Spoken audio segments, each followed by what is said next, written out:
Hi everyone, welcome back to the CS Classroom. Today we're going to talk about how to create an application with different tabs like this. So this is a pretty powerful feature because it allows us to put a lot of functionality into one window. So this means that we can do different things without having to open up different windows. So let's go ahead and let's get started. So the first thing we have three different layouts. I've already written the code for these because this is just a repetition of what I've covered in other videos, specifically a tutorial on how to create tables in PySimpleGUI. So we've got three layouts. We've got the instructions layout, the form layout, and the table layout. Each of these layouts corresponds to each of these different tabbed views: instructions, the form, and the table. So what we need to do is we need to take these layouts and then put them into an element called a tab group in order for them to all exist in tabs in the same window. So let's go ahead and let's do that. First, let's create a variable called tab group. This is going to have a fairly confusing structure, so pay attention. The first thing we're going to have in our tab group is we're going to have a 2D array. So let's just go ahead and create this, and then we're going to have some spacing there. And then within the inner array, which there's only really going to be one inner array, we're going to create we're going to create a tab group element. So we're going to have that, okay? It's going to have parentheses right there. And then within this tab group, we're going to have a 2D array, all right?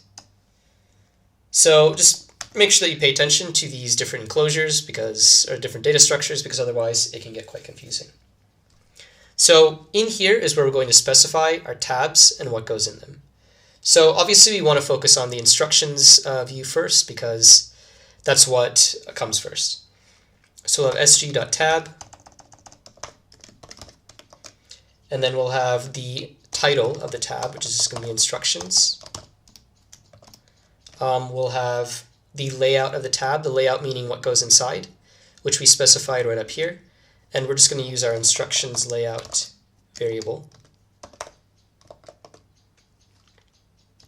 And then we're going to specify the background color, which is just going to be green. We're just going to use the string green right here.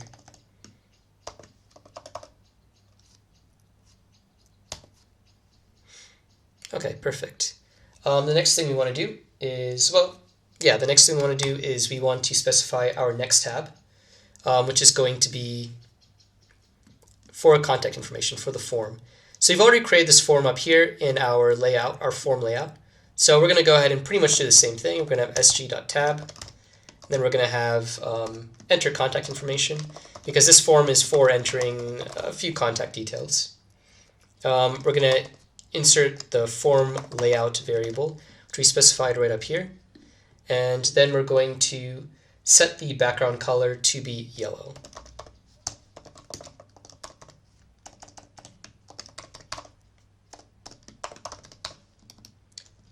So that background color is this extremely gaudy yellow right here. And then the next thing we're going to do is this is where we're going to specify the table. We're going to have sg.tab, or this is going to be the table view, which is this one right here. So we're going to have sg.tab, and then all contacts, because we're going to show all contacts right in there. We're going to specify table layout for this table layout created right here. And this table layout uses the 2D array, contact information array for data. And we've already just initialized, we put like one just made up value, or one made up contact array inside the 2D array. And we have our headings right here, which is his full name, address, and phone number, which matches up with these headings right here. So you can see that's already in here. So we'll have table layout. And then we'll have our background color, which is going to be pink, which looks extremely odd, but again, whatever. And that's pretty much going to be it. So that's quite simple right there. One other thing we can do is we can do right here, for example, we could do element justification equals right, which kind of puts everything inside the element on the right. Not really necessary, but if you want to, you could do that. Okay, so now that we've done this right here, we can go ahead and we can actually just specify some settings. So this is actually going to get wrapped right here inside our tab group. All the tabs in our tab group are going to get wrapped in a 2D array, and then this parentheses. Well, not this one right here, but so basically we have this 2D array inside our tab group that has all the tabs in it right here. Okay, and now that we've done this right here, we can just put a comma, and now we're going to specify some more broad settings for our set of tabs as a whole. And let's get into what that looks like. The first thing is going to be the tab location. And sorry, not table, tab location. And that's going to be center top. There are other settings. There are a variety of different settings, but center top just means it's at the center. It's all centered, and it's right here at the top of the application window. The next thing we're going to do is we're going to have the title color.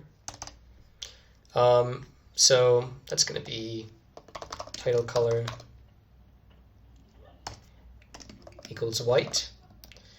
And tab, actually, yeah, okay, that makes sense. Tab color, tab background color. We're going to make that purple. That just matches up to what we see right here. So tab background color equals purple.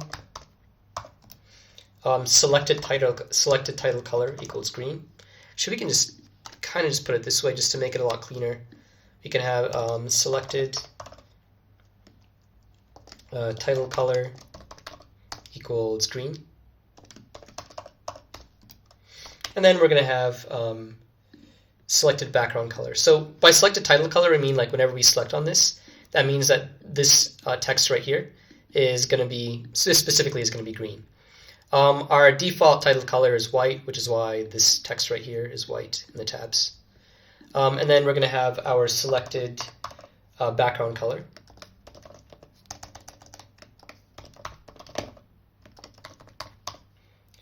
Which is, I guess right here, that was yellow. Again, looks really weird, but it does kind of help to highlight what exactly we're doing. Okay, and right here we've got a border width just to kind of show what's in the view. And this kind of looks a bit outdated, but it could be used in order to specify what is actually in the window. So we'll have border width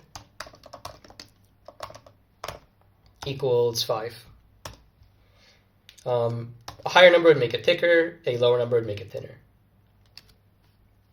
Okay, so now that we've done that, we can just put another comma right there because we're going to close out this sg.tab group.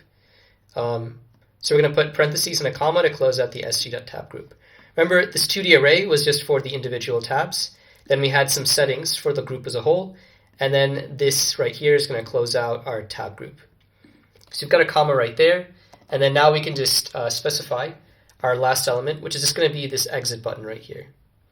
So we'll have sg.button and then exit. Okay, and let's see, what are we missing right here?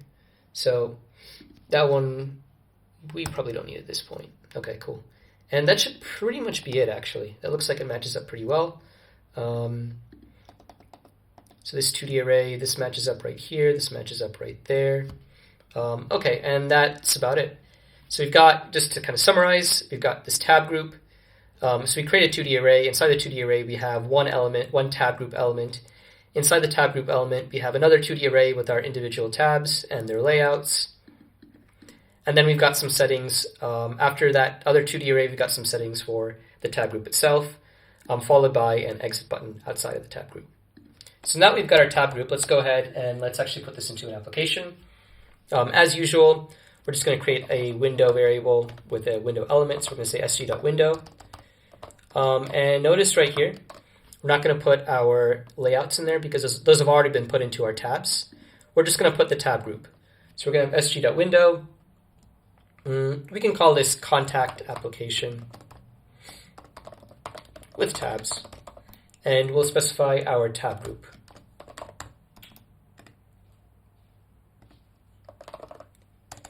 Now we're going to have our typical event loop. So we'll have while true, event.values equals window.read. And, well, event comma values.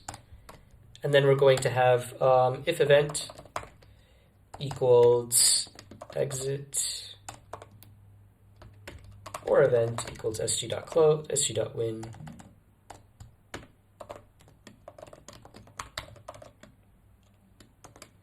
break.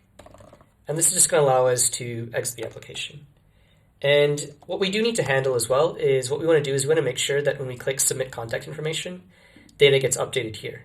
So for example, let's say we enter John, 123 Mayfair Street, and we enter a phone number, 312-456-789. If we submit this, then that shows up right here without having to close the application, open it up, just do anything weird, or open a new window. So the way we're going to do that is we're going to say if event equals submit contact information. And notice that even though we have different layouts, like we've got these three separate layouts, we can still just access these events like we would in any other application. There's really no difference. So from right up here, we can access submit contact information. And then we're going to update our contact information array, which really just holds all of our contacts. So remember, that's right up here, which we already initialized. And our table displays data in that contact information array. So when we submit contact information, we're going to take values from our form elements or our form fields right here and just put them into our contact information array. So we're going to have .append, create a new array, and then values name.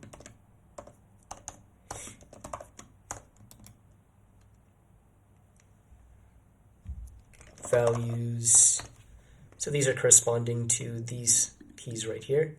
Values, just copy that, just so we don't make any mistakes.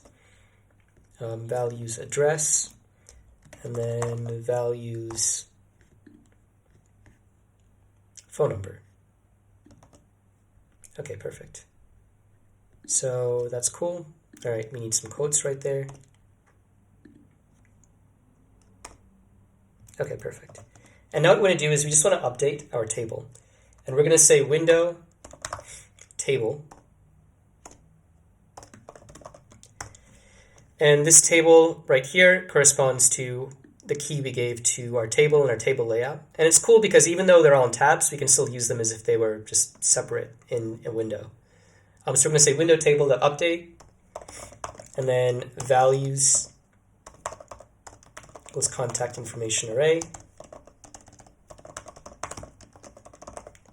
So basically what we're doing is we're just updating this values option right here with the new contact information array after we've put in the information from our form fields. So that's basically how we update the table every time, or that's how we update the table in our other tab every time we add in new contact information. And now that we've done this, we can kind of close things out. So let's say window.close. And that's about it. So far it looks good. This was just our demo application, so let's close this up and let's go ahead and test this out. We're bound to run into some errors, but fixing them will probably help you. Okay, so right here in it, got an unexpected keyword argument, background. Let's see what we did wrong right there. That should be background color.